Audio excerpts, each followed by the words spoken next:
आम्रपाली सम्राट से मिलना चाहती थी, लेकिन जब उसने उस बच्चे की तरफ देखा तो उसका मन बदल गया। उसने मन को मजबूत किया और कहा, हम अभी नहीं जाएंगे। लेकिन मन ही मन सम्राट के ठीक होने की कामना करने लगी। इसके बाद वो वापस से अपने काम में जुट गई। लेकिन आज सारा दिन वो सम्राट के ख्यालों में ही थी। उसका किसी भी काम में मन नहीं लग रहा था। वो राजकुमारी मुकुंदा के साथ उबले हुए पानी को एक बड़े से बर्तन में छानकर खाली कर रही थी, ताकि वो पानी सभी को वो पीने के लिए दे सके। तभी उसका ध्यान वापस से सम्राट की तरफ चला गया और इन्हीं सब में वो भूल गई कि सामने गर्म पानी का बड़ा सा बर्तन रखा हुआ है। और वो सम्राट के विचार में अपना हाथ दूसरे बर्तन में समझकर उस गर्म पानी में डालने लगी। वो पानी अभी अभी का उबला हुआ था। आम्रपाली का हाथ जलने ही वाला था कि तभी राजकुमारी ने उसका हाथ खींच लिया और फिक्र करते हुए उससे कहा, आम्रपाली क्या हुआ है तुम्हें? अभी तुम्हारा हाथ जल जाता। क्या सोच रही हो तुम? आम्रपाली मायूस होकर वहीं एक किनारे पर जाकर बैठ गई और कहती है, राजकुमारी, जब से हमने सुना है कि सम्राट बिंबिसार बीमार है, तब से हमारा किसी भी काम में मन नहीं लग रहा है। हमें सम्राट की बहुत चिंता हो रही है। आम्रपाली की व्याकुलता देखकर राजकुमारी ने उससे कहा, हम समझ सकते हैं आम्रपाली, यदि तुम्हारी इच्छा हो तो तुम विशाखा के साथ सम्राट के पास वापस जा सकती हो। हम और सोम यहाँ पर सब कुछ संभाल लेंगे। तब आम्रपाली ने जवाब दिया, नहीं राजकुमारी, यहाँ हमने उस छोटे से बच्चे से वादा किया है, उसे छोड़कर नहीं जा सकते। अब जब तक हम अपना काम पूरा नहीं कर लेते, हम यहाँ से नहीं जाएंगे। इतना कहकर आम्रपाली वहां से चली गई। लेकिन राजकुमारी उसे जाते हुए देख रही थी। तभी उसने देखा कि आम्रपाली जब वहां से गुजरी तो सोम छुपकर उसके पीछे जा रहा था। उसे इस तरह छुप छुप कर आम्रपाली के पीछे जाते हुए देखकर राजकुमारी को कुछ समझ नहीं आया। उन्होंने मन में कहा, इससे हम लोगों से छुपने की क्या आवश्यकता? आखिर सोम के दिमाग में चल क्या रहा है? इसके बाद राजकुमारी मुकुंदा सोम के पीछे जाने लगी। एक तरफ राजकुमारी सोम की संदेह भरी हरकतों पर नजर रख रही थी, तो वहीं दूसरी तरफ अंतेनाग सम्राट के आदेश के अनुसार पश्चिमी सीमाओं के चप्पे चप्पे में लोगों पर नजर रख रहा था। देखते ही देखते दिन ब दिन निकलने लगे। एक तरफ सम्राट ठीक होने की कगार पर थे, तो दूसरी तरफ आम्रपाली की महानता के लिए लोगों के मन में उसके प्रति आस्था बढ़ने लगी थी और वो आस्था बढ़ते ही जा रही थी। विशाखा आम्रपाली का ये रूप देखकर बहुत प्रसन्न थी। वो हर वक्त आम्रपाली के साथ रहती थी और सम्राट के कहे अनुसार वो उसका ध्यान रख रही थी। लेकिन हर बार आम्रपाली उसे सम्राट की खबर लेने के लिए राजमहल भेज देती थी। जब आम्रपाली को पता चला कि सम्राट की स्थिति ठीक हो रही है, तो वो निश्चिंत होकर लोगों की सेवा में जुट गई। लोग आम्रपाली के पास आते थे और उसे अपने गांव में ले जाते थे। इसी तरह आम्रपाली दूसरे गांव की तरफ बढ़ रही थी। वो जिस भी गांव से जाती थी, वहां हर कोई उसे सम्मान के साथ स्वागत करते थे और उससे बीमारी का इलाज समझकर विदा कर देते थे। हर तरफ आम्रपाली की जय जयकार हो रही थी और ये बात राजमहल में किसी से छिपी नहीं थी। राजमाता सम्राट के कक्ष में थी।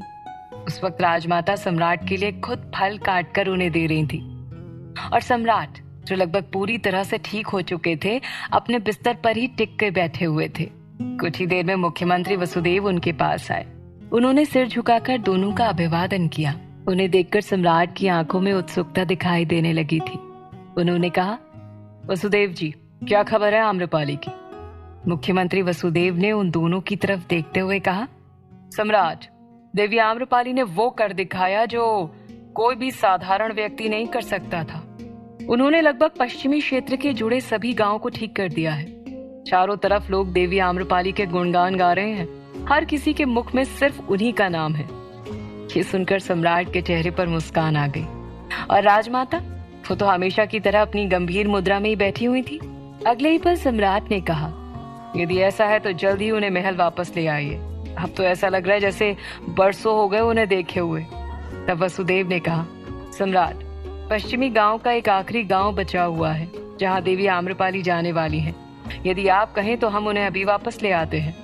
इससे पहले सम्राट कोई जवाब दे पाते, राजमाता ने कहा, नहीं वसुदेव जी, आम्रपाली को अपना कार्य पूर्ण करने दीजिए।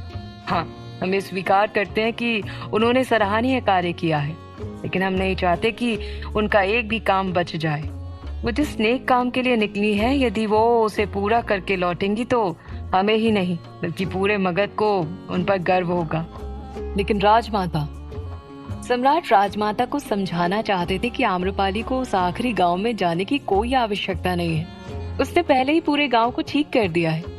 लेकिन राजमाता ने सम्राट को कहने का अवसर ही नहीं दिया और उन्हें बीच में ही काटते हुए कहा, पुत्र, हम ये सब कुछ सोच समझ कर ही कर रहे हैं, आम्रपाली को अपना कार्य पूर्ण करने दीजिए। जहाँ एक तरफ राजमाता के मन में आम्रपाली के लिए कुछ और ही चल रहा था, तो दूसरी तरफ आम्रपाली अपने रथ से आगे बढ़ रही थी। तब चलते चलते रास्ते में राजकुमारी ने आम्रपाली से कहा, आम्रपाली, आखिरकार तुमने कर दिखाया। जहाँ सबने उम्मीद छोड़ दी थी, वहां तुमने उम्मीद की रोशनी जगा रखी है। लेकिन अब हम जहाँ जा रहे हैं वो मगध का आखिरी गांव है। इसके बाद हम सब महल वापस जा सकेंगे। सम्राट को तुम पर गर्व होगा। विशाखा और सोम दोनों ही उनकी बातें सुन रहे थे।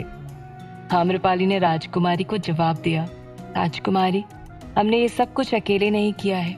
यदि आप सब हमारे साथ नहीं होते तो हमारे लिए बहुत मुश्किल हो जाता। और हमें खुशी है कि ये आखिरी गांव है। कम से कम पूरे मगध के लोग अब सुरक्षित हैं। जल्दी से बस इस गांव के लोग ठीक हो जाएं, फिर हम सब महल लौट जाएंगे, क्योंकि हम भी महल वापस लौटना चाहते हैं और सम्राट से मिलना चाहते हैं। सोम ने जैसे ही सुना आम्रपाली इस गांव के बाद महल लौट जाएगी, उसने तुरंत दूसरी तरफ मुंह फेर लिया। उसकी आंखों में सम्राट के प्रति बदले की भावना दिखाई देने लगी थी। वो मन में कहता है, नहीं, इतनी आसानी से नहीं है आम्रपाली। इतने दिनों तक हमने आपके साथ इन लोगों की सेवा की है और इस दिन की प्रतीक्षा भी, इसलिए इसका फल तो अब हम लेकर रहेंगे। और वो फल होगा आपकी और सम्राट की दूरियां। पहले हम आपको सम्राट से दूर करेंगे, उसके बाद उस सम्राट से अपनी माँ के लिए जवाब मांगेंगे। यदि उन्होंने हमें सच नहीं बताया तो उसका परिणाम उनके लिए भारी होगा। इसके बाद सोम अपनी कुटिल नीति के साथ आगे बढ़ने लगा। ये पहली बार था जब सोम की आंखों में कुछ और ही नजर आ रहा था, लेकिन वो अनजान था कि उसके पीछे चल रही राजकुमारी की नजर लगातार उस पर बनी हुई है। राजकुमारी मुकुंदा सोम की तरफ ही देख रही थी। उन्होंने अपने मन में कहा, हम भी चाहते हैं कि तुम जल्द से जल्द सम्राट के पास पहुंच जाओ आम्रपाली, क्योंकि कब समय करवट बदल ले ये कोई नहीं जानता। जहां एक तरफ राजकुमारी को किसी अनहोनी का डर था, तो वहीं दूसरी तरफ अंतेनाग उस बीमारी की वजह पता लगाने के लिए हर छोटी से छोटी चीज पर नजर रखने लगा था। इसी तरह रात में वो पानी पीने के लिए मगध के पश्चिम में बह रही सोनभद्र नदी के पास गया। सोनभद्र नदी मगध के पश्चिमी क्षेत्र की सीमा बनाती थी और उत्तर की तरफ बहते हुए गंगा नदी में जाकर मिल जाती थी। अंतेनाग जब पानी पीने के लिए नदी के पास झुककर एक पैर से बैठा और अपने दोनों हाथ में पानी भरकर वो पानी पीने लगा, उसने एक के बाद एक 2 से 3 बार वही प्रक्रिया दोहराई, लेकिन वो नदी के पानी पर ध्यान नहीं दे रहा था। तभी पानी पीते पीते अचानक उसकी नजर नदी के पानी पर पड़ी।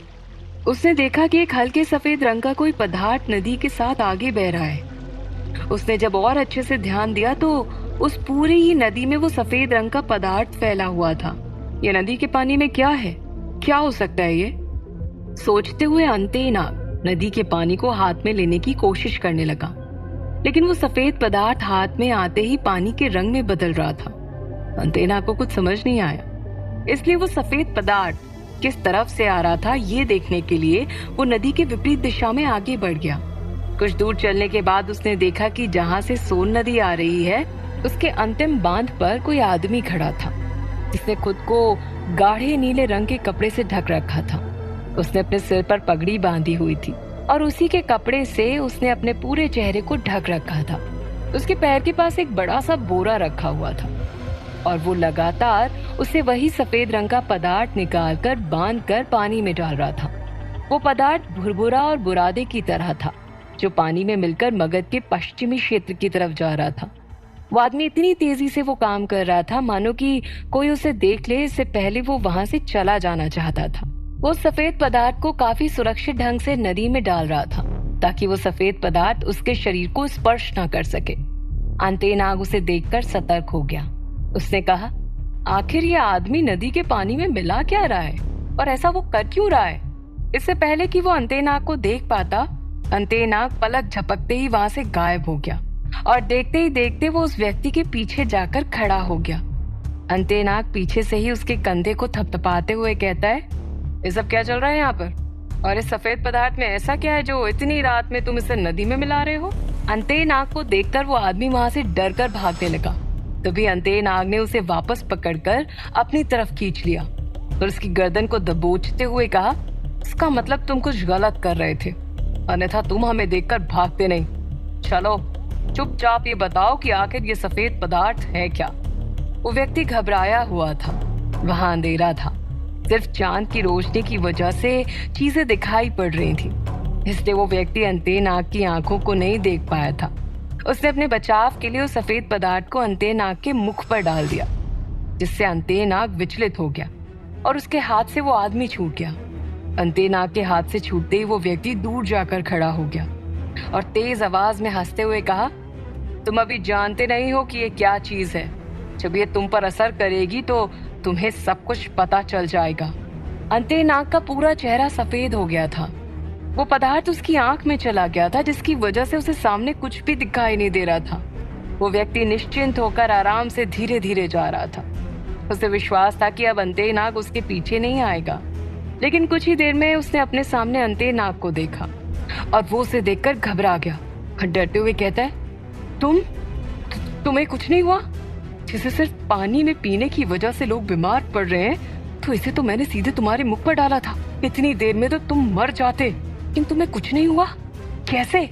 उस आदमी ने अपने डर की वजह से सच कह दिया था, जिसे सुनने के बाद अंतेनाग उसके पास चलकर आया और एक झटके में उसका गिरेबान पकड़कर एक हाथ से ऊपर उठा दिया और अपने करीब लाते हुए कहा, क्योंकि मैं एक विश्व पुरुष हूँ, मुझ पर ना बीमारी का कोई असर होता है, ना ही किसी जहर का, और इन सब चीजों का तो कोई असर गलती से भी नहीं होगा, और इन सब चीजों का असर कभी नहीं होता। लेकिन तुझे अब जवाब जरूर देना पड़ेगा कि तूने ये सब क्यों किया और किसके कहने पर किया। चल अब। अंतेनाग ने बीमारी फैलाने वाले उस आदमी को पकड़ लिया था और वो सम्राट के पास आया। सुबह का वक्त था। आज काफी दिनों बाद सम्राट अपने पैरों पर खड़े हुए थे, लेकिन अभी ढंग से चल नहीं पा रहे थे। राजमाता और मुख्यमंत्री वसुदेव सम्राट के पास ही थे और वो लोग सम्राट को चलाने में उनकी सहायता कर रहे थे। तभी अंतेनाग उनके पास पहुंचा और वहां उन तीनों को एक साथ देखकर उन तीनों का अभिवादन किया। वो कुछ कहना चाहता था, लेकिन सम्राट की तरफ देखकर वो चुप हो गया। सम्राट उसे देखकर अपनी जगह पर रुक गए और गंभीर स्वर में कहते हैं, क्या हुआ अंतेनाग, तुम वापस क्यों आ गए? अंतेनाग ने एक बार फिर राजमाता और मुख्यमंत्री वसुदेव की तरफ देखा और फिर सीधे सीधे सम्राट से कहा, सम्राट, आपका संदेह एकदम सत्य था। संदेह सत्य था? ये सुनकर राजमाता और मुख्यमंत्री वसुदेव दोनों ही उलझन में उसकी तरफ देखने लगे, लेकिन सम्राट ने तुरंत पूछा, इसका मतलब इस बीमारी की वजह कुछ और ही है? तो अंतेनाग ने जवाब दिया, जी हाँ सम्राट, और हम उस व्यक्ति को पकड़कर यहाँ लेकर आए हैं। इतना कहकर अंतेनाग ने रात में जो भी कुछ हुआ वो सारी बातें उन्हें बता दी। उसकी बातें सुनने के बाद मुख्यमंत्री वसुदेव, राजमाता और सम्राट तीनों ही हैरान थे। उन्होंने कभी नहीं सोचा था कि यह बीमारी किसी और की वजह से नहीं, बल्कि पानी की वजह से फैल रही थी। एक पल के लिए उस पूरे कक्ष में सन्नाटा पसर गया था। कुछ देर बाद सम्राट ने पूछा, वो सब ठीक है अंतेनाग, लेकिन तुमने बताया नहीं कि वो व्यक्ति पानी में सफेद पदार्थ क्यों मिला रहा था? वो क्यों चाहता था कि हमारे लोग बीमार पड़े, और आखिर ये सब वो किसके कहने पर कर रहा था? सम्राट का सवाल सुनते ही अंतेनाग ने कहा, सम्राट, वो व्यक्ति ये सब कुछ गांधार नरेश के आदेश पर कर रहा था। गांधार नरेश का नाम सुनकर राजमाता और सम्राट पहले तो स्तब्ध थे, लेकिन अगले ही पल उन दोनों का ही खून खौल उठा। अब क्या करेंगे सम्राट गांधार नरेश के साथ? क्या एक बार फिर सम्राट और गांधार नरेश के बीच जंग छिड़ जाएगी? आखिर क्या करने की सोच रहा था सोम आम्रपाली के साथ?